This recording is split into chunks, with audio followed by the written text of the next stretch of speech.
भाई हरियाणा के ठाठ मुड्डा और खाट और आज इन्हें पे बैठ के जो है राजस्थान की एक बड़ी हस्ती का इंटरव्यू करांगे। ध्यान तो देख लो ये शख्स की तो एक बार तस्वीर जो है तो हमने कैमरा में दिखा दूं। सिक्कर थी राजस्थान के या भारत के नक्शे पे लेके आने वाले इंजीनियर श्रवण जी जो है मेरे साथ में है। सर स्वागत है। नमस्ते अंकिता सिंह जी। नमस्कार अंकिता जी। सर वैसे तो देखो आज का दिन आईआईटी जेई नीट जिसने भी करना हो उसके खातर कोटा या फिर सिक्कर का नाम अछूता नहीं है, सबने मेरा है। सीएलसी का नाम भी सबने मेरा है। लेकिन ऐसा क्या है कि अनगिनत इंस्टीट्यूट होने के बावजूद भी हरियाणा के लोगों की पसंद जो है सीएलसी बन रही है? सबसे पहले इसके लिए मैं उन लोगों के विश्वास को धन्यवाद दूंगा जो विश्वास करके अपने जिगर के टुकड़ों को हमें दे के आते हैं, अपने हमें सौंप के आते हैं। और आपका भी धन्यवाद दूंगा कमल जी का, आपका भी, आपने मुझे मेरी बात रखने का मौका दिया इस प्लेटफॉर्म पे। आपने कहा कि हजारों में सैकड़ों इंस्टीट्यूट में आप ही का चुनाव क्यों करते हैं, तो इसके लिए एक ही बात कहूँगा कि सीएलसी एक कॉमर्शियल कॉम्प्लेक्स नहीं है।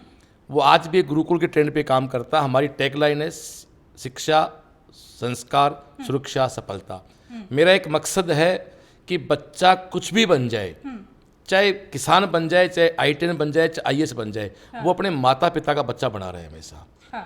जब बुढ़ापे में उस माँ बाप को उस बच्चे की ज़रूरत हो तो साथ खड़ा हो, ये मेरे संस्कारों के साथ पढ़ाई कराते हैं हम लोग। दूसरी चीज़ है कि आज के 28 साल पहले सीकर में स्टार्ट हमने किया था, तो हमारा एक टैग लाइन था कि सीएलसी का सपना हर गाँव से डॉक्टर हमने अपना, तो हमने विजन पे काम शुरू किया।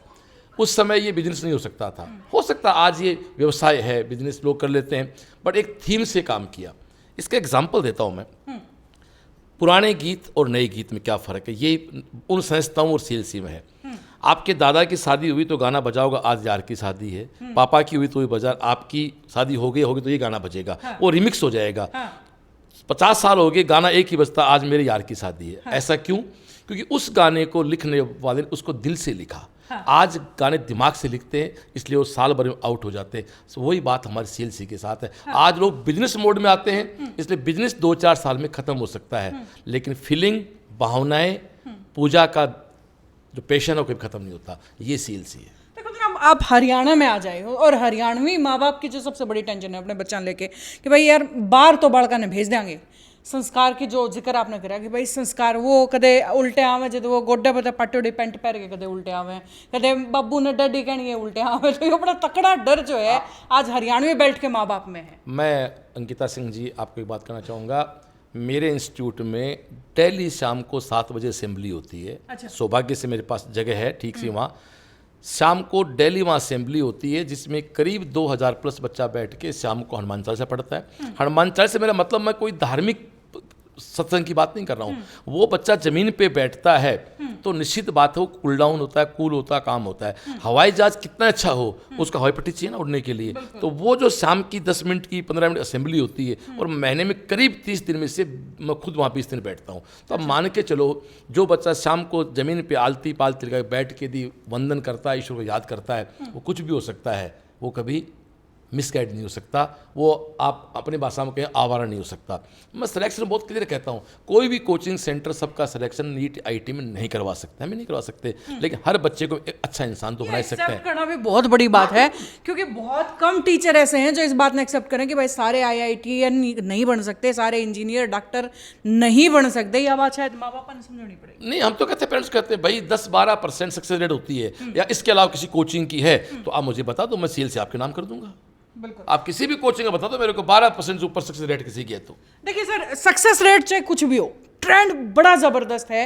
कोटा में जाने का, सिक्कर में जाने का, इतनी भेड़ चाल, इतनी भीड़ उस एरिया में है। आपको एक बात जरूर कहना चाहूंगा कि आप केवल नीट और जेई के सिलेक्शन के लिए कोचिंग नहीं जाएं। हाँ। नीट और जेई एक साधन है। मेरा ऐसा मानना है कि मेरा इंस्टीट्यूट बच्चे को वर्क करना सिखा देता है, हम उसको हार्ड वर्कर बना देते हैं। वर्क कल्चर कोई भी व्यक्ति हो, आज आप कभी यदि आप मीडिया के लोग हो तो आप मिलते होंगे मंत्रियों से, उनका वर्क कल्चर देखो। आप मिलते हैं जिला कलेक्टर से, कितना काम करना पड़ता है उनको। तो आपके लगता है कलेक्टर मजे होंगे, और कलेक्टर हैं, एसपी हैं, छोटा सा कहीं इश्यू होता तो उनकी नींद उड़ जाती है, कितना वर्क, और उनसे बड़ा कोई अफसर नहीं होता। ऐसे ही आज किसी भी स्टेट का सीएम होता है, उनका वर्क आप नजदीक देखा लोग।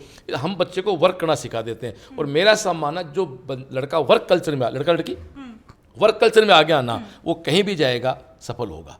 तो मैं एक ही बात कहता हूँ कि हम जिंदगी जीना सिखाते हैं। सीएलसी जीतना सिखाती है और जीना सिखाती है। सर जीने के सवाल पे एक सवाल ये भी है, आजकल जितने बड़े बड़े शहर हैं, जितने बड़े बड़े एजुकेशन हब हैं, आजकल सुसाइड भी उतनी ज़बरदस्त, बच्चे डिप्रेशन का शिकार इतने ज़बरदस्त है। बिल्कुल आप सही कह रहे हो। ये तो देखो, आप इस दर्द से, हम भी इस दर्द को फेस करते हैं, लेकिन इसमें गलती कई बार पेरेंट्स भी अपने अनावश्यक सपने बच्चों को थोप देते हैं। भाई बच्चे का देखो, मैं नहीं चाहता कोई बच्चा डफर है, पर हर बच्चे में कैलिबर होता है। हर बच्चा तो देखो आईटी नहीं बन सकता, हर बच्चा कलेक्टर नहीं बन सकता, हर बच्चा डॉक्टर नहीं बन सकता।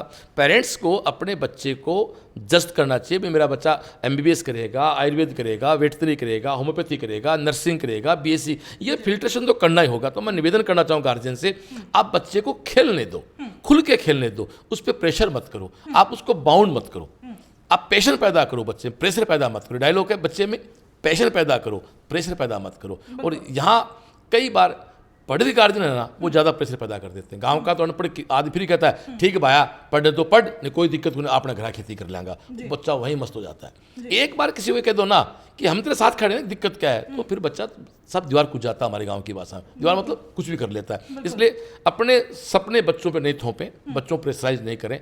और रही बात सुसाइड वाली बात है, तो आज सोसाइटी में वैसे बहुत कुछ हो, क्योंकि आजकल बच्चे सुनना नहीं चाहते। इसके लिए ये है कि मैं एक बार मिला था किसी बंदे से, उसने बहुत गहरी बात की मुझे कि बच्चे को, माता पिता को टाइम पे टोकते रहना चाहिए, ताकि वो टोकने से जो इंसल्ट बोलते हैं ना, जो आदमी इंसल्ट को बर्दाश्त करना सीख जाता है ना, वो कभी हारता नहीं है। नहीं तो थोड़ी सी इंसल्ट होती है वो टूट जाता है। जैसे रिजल्ट कम आ गया, इंसल्ट हो गई, किसी ने कहा तेरे कपड़े खराब है, इंसल्ट हो। तो आदमी को, अभी प्रॉपर सब मेरा है कि नहीं है, इंसल्ट का मतलब है आदमी को नेगेटिव मोड में भी चीज़ों को जीना सिखाओ। क्योंकि ज़िंदगी कोई फिल्म की स्क्रिप्ट नहीं है कि सीन आपकी तरह होगा। वहाँ ज़िंदगी में बोल कैसी भी आ सकती है। हमें खेलना, जिंदगी में दो चीज़ें हैं, शॉट मारना भी आना चाहिए और प्लेट करना भी आना चाहिए, विकेट हमारा बचाव आना चाहिए। देखिए सर, आप जो बात कर रहे हो बिल्कुल सही है, लेकिन खेल खेलने से पहले मैदान लग पहुंचना जरूरी है। बहुत सारे बच्चे, बहुत सारे माँ बाप जो है अपने बच्चा ने उस मैदान लग इस वजह तक कौन भेज गए क्योंकि जो है फाइनेंशियली कितने वीक हैं। उन्हें ये लोग है कि यार उतनी दूर भेजना में खर्चा शायद बहुत ज़्यादा। आपने मेरे दिल की बात कर दी। यही दर्द पाल के मैंने 28 साल पहले कोचिंग स्टार्ट सीएलसी किया था। ये प्रॉब्लम कोटा दिल्ली में सीकर में नहीं है। मैं तो आपकी इस वीडियो से कहता हूँ कि जरूरतमंद प्रतिभाशाली बच्चा कहीं भी हो, आप सीएलसी लाओ, हम निराश नहीं करेंगे उसको। और ऐसे हजारों बच्चे हैं, मैं मेरे मुंह से नहीं कहना चाहता, जिनको सीएलसी पढ़ा के आज मुकाम पे, ऐसे लड़के जो दूध बेच के कोचिंग लेते थे मेरे यहाँ, वो आज प्रोफेसर एम्स के दिल्ली में।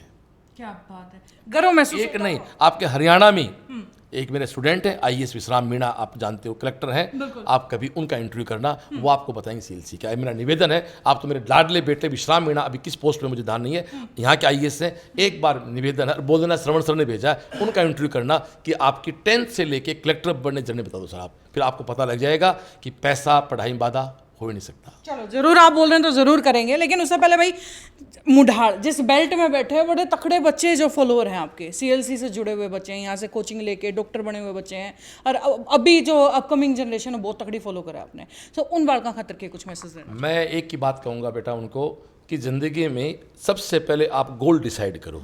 संसाधन अपने आप मिलते हैं। मुझे सीकर जाना है तो डिसाइड करना, सीकर जाना, फिर कौन सी बस है, कार है, वो अपना मिलती हैं। तो ज़िंदगी में अपना लक्ष्य निर्धारित करो पहले, और आप सक्षम नहीं हो तो घर में जो बड़े हैं उनको पूछो, बड़े भाई से, बहन से, पिता से, दादा से, कि मुझे क्या बनना है, बनना या खुद का सपना है, तो फिर पेरेंट्स को कहो कि मेरा सपना ये है, वो आपकी हेल्प करेंगे। और छोटे छोटे बच्चे सपने पाल लेते हैं। मैं तो मेरी बात कहूँ, मैं तो बिल्कुल गाँव का लड़का हूँ, मेरे फादर अध्यापक थे।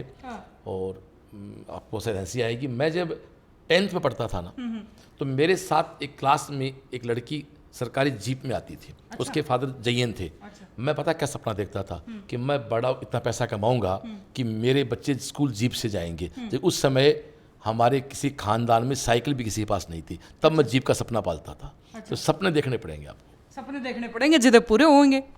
चलो भाई, तो भाई ये थे मेरे साथ श्रवण जी, और सर बहुत बहुत धन्यवाद आपका। श्रवण जी वो इंसान जिन्होंने गुदड़ी के लाला लग जो है बड़े बड़े अस्पतालों में डॉक्टर बना दिया, इंजीनियर बना दिया बड़े बड़े शहरों में, और जो सिक्कर मैंने शुरुआत में बताया था जो एक छोटा सा एरिया होया करता उसका नाम इतना बड़ा चमकाने वाले श्रवण जी का यो खास इंटरव्यू। खैर लगातार सिलसिला इसी तरीके से हस्तियां का इंटरव्यू का जारी रहेगा, बस जुड़े रहिए सिर्फ एक न्यूज़ से तीर। हाँ, अगर कोई क्वेश्चन दिमाग में रह गया तो नीचे कमेंट बॉक्स में लिख के बताइए और वीडियो ने दबा के शेयर कर दियो। राम राम।